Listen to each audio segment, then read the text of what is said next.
The first of 4 pillars in the Winter Placemaking Guide is winter mobility. In this pillar, we introduce the mobility challenges and opportunities that winter presents. This video breaks down winter mobility into 3 subtopics: weather conditions and mobility hazards, policies and practices, and accessibility and barriers. Within these subtopics, we point to exemplary communities who are committed to multi-mobility during winter. We also provide steps to local implementation for communities of all sizes to begin investing in winter mobility now. Winter mobility is the first pillar of winter placemaking for a reason.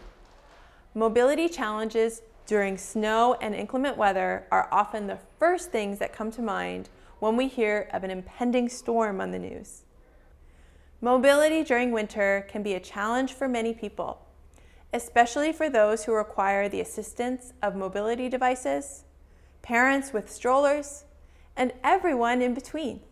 Navigating a paved path may be no problem in the summer, but add in some black ice or snowy conditions, and what was previously a great connective asset can become a barrier to getting where you want to go.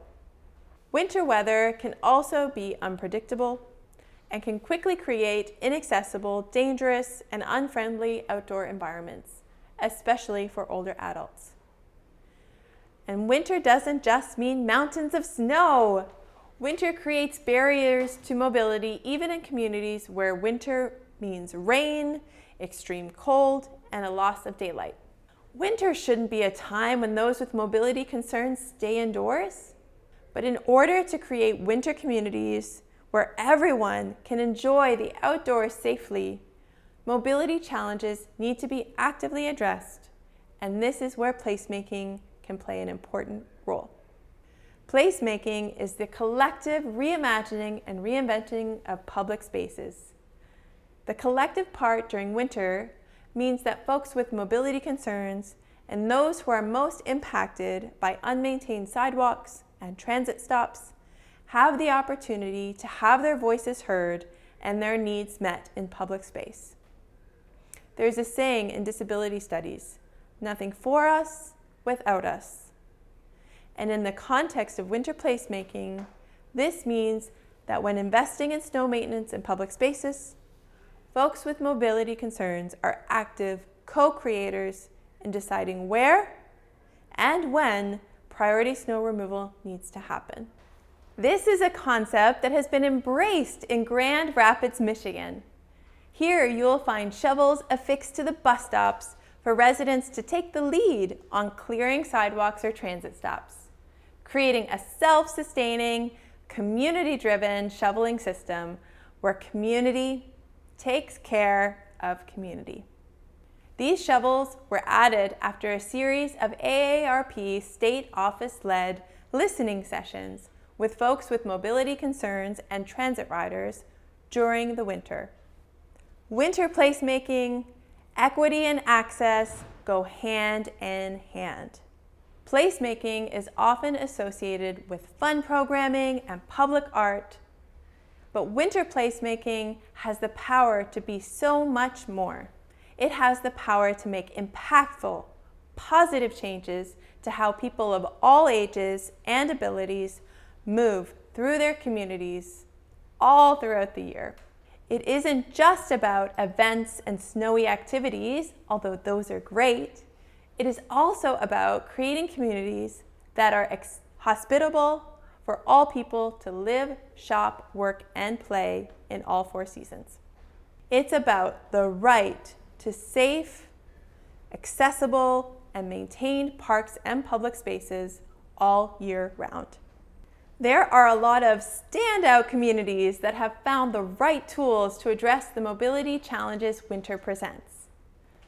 Many of these communities have made amazing investments in winter placemaking through grassroots, nonprofits, and community organizations that have taken steps to make winter mobility a bit easier for the whole community.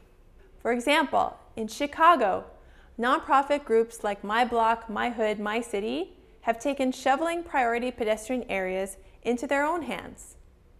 They've partnered with local schools to ensure schoolyards and routes to school remain clear of snow. My Block, My Hood, My City shows us that winter placemaking is about investing in the daily life and rhythms of your community.